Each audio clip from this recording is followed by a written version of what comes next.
What is going on, everybody? Welcome back to Lazy MMA, the best place for MMA picks on YouTube.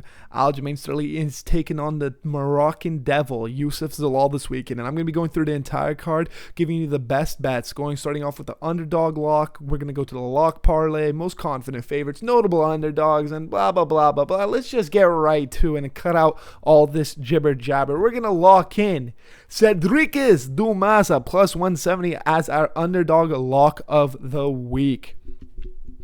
Listen, I'm not going to even sit here and bullshit you. Listen, I get that Cedriques Dumas is a dumbass, okay?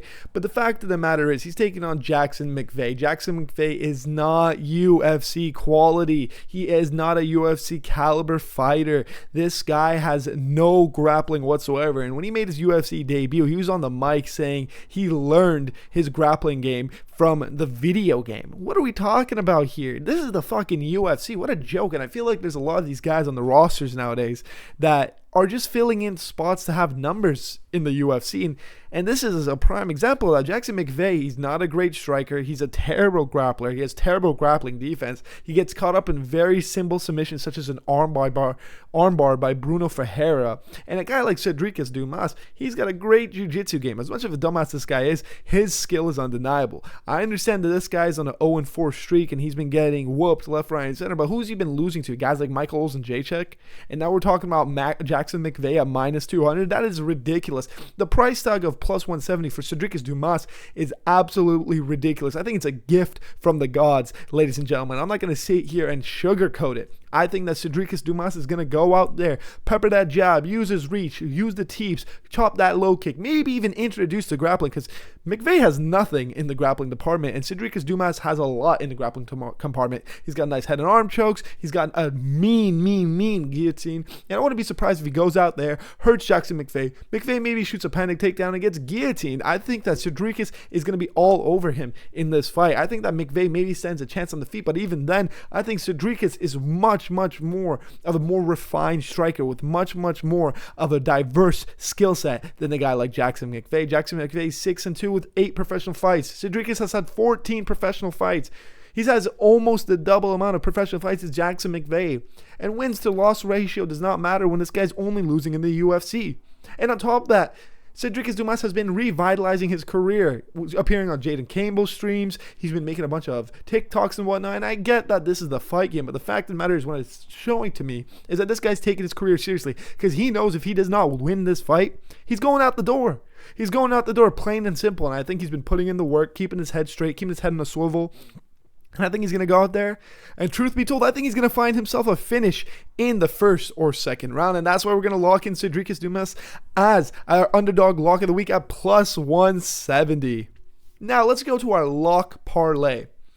This card was a tricky card for picks and bets, if I'm being honest with you, ladies and gentlemen. It's been a very tricky card. There's a bunch of coin flips on this card. The odds are very close. There's not a lot of favorites that I'm too confident in, but there's 2 that screamed their name out to me in my sleep. This is not a dream. This is destiny, ladies and gentlemen. For leg number 1, we're locking in Rodolfo Vieira against Eric Moicano. Listen, I understand Vieira is coming off that head kick KO loss against Bo Nickel. That was brutal. But that's Bo Nickel, and I get that Bo Nickel, even then people are calling him a fraud, but he lost to RDR, and he's an up-and-coming talent in the weight division.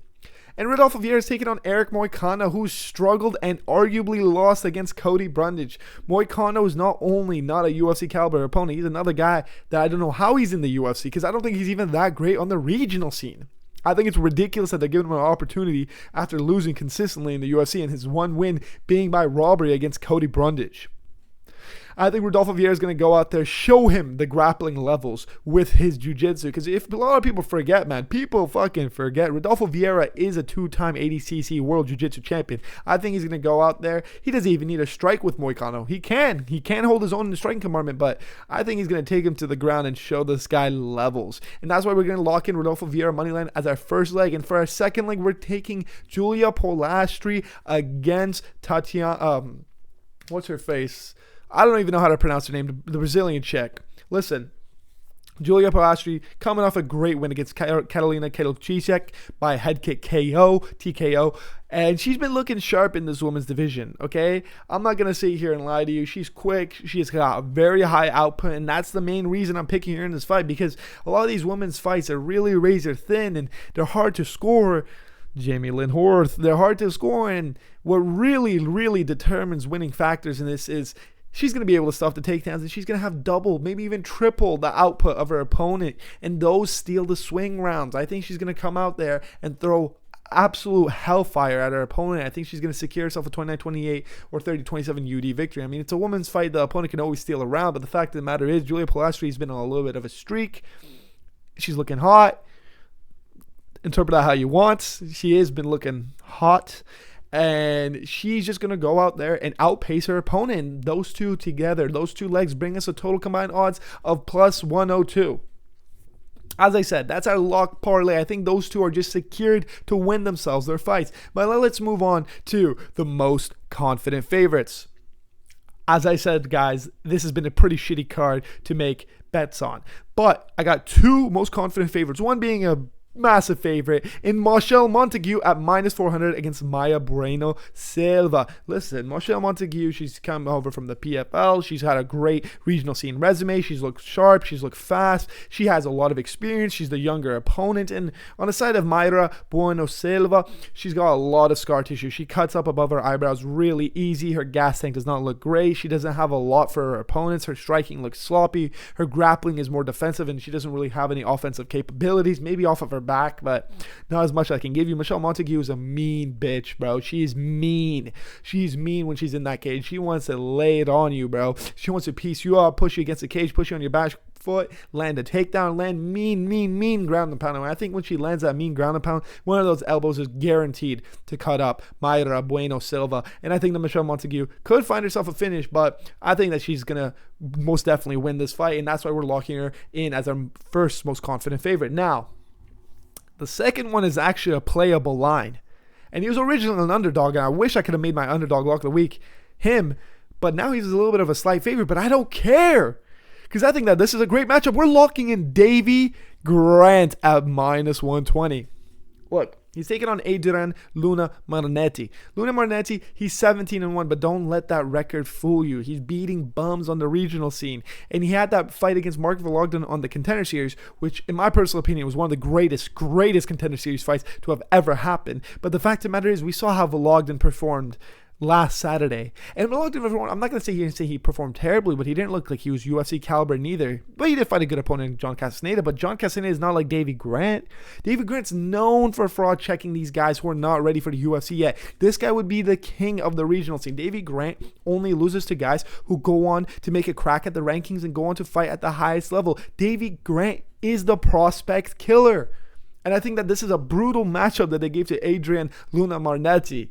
And I think that Davy Grant's going to go out there, put on a vintage unk performance. Maybe take the first round a little slow and make his reads and give it up. But rounds 2 and 3, man, Davy Grant's going to be all over him. And he's not going to take a break whatsoever. He pushes that pace. He pushes you against the cage. He throws low kicks. He goes up high. He digs to the body, introduces takedowns. It does not matter. He shows you, I know all departments of MMA and you don't.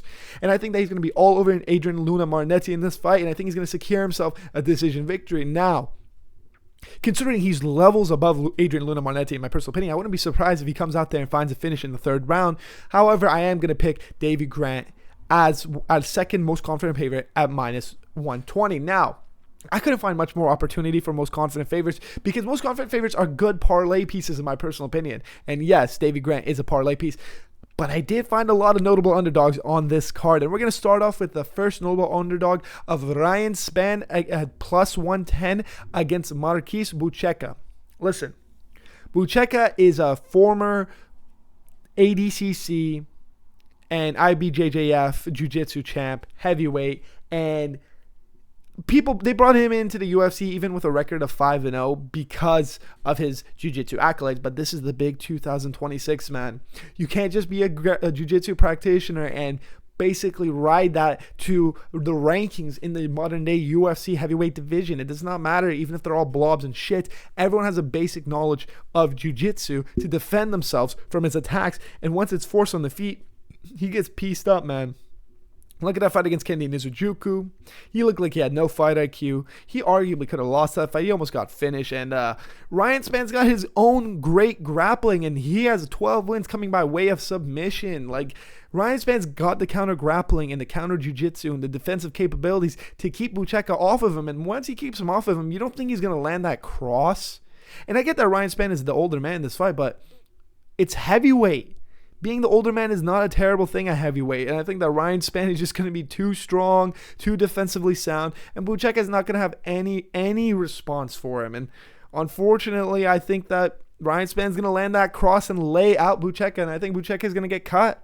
This guy is not ready for MMA, let alone the UFC. And that's why we're going to lock him in at plus 110. And now for our second most notable underdog, we are going with Jocelyn Edwards at plus 170. Now, a lot of people are saying, don't buy the bait of Jocelyn Edwards at plus 170, lay the chalk down on Norma Dumont, but I think that is ridiculous. I think that's ridiculous. They fought very, very, very similar levels of competition, except Norma Dumont has her last two wins have been better, especially in Kitlin Vieira, but that's irrelevant because Jocelyn Edwards, when she comes out there for these fights, she's not winning decisions like Norma Dumont. She's fucking putting these girls out.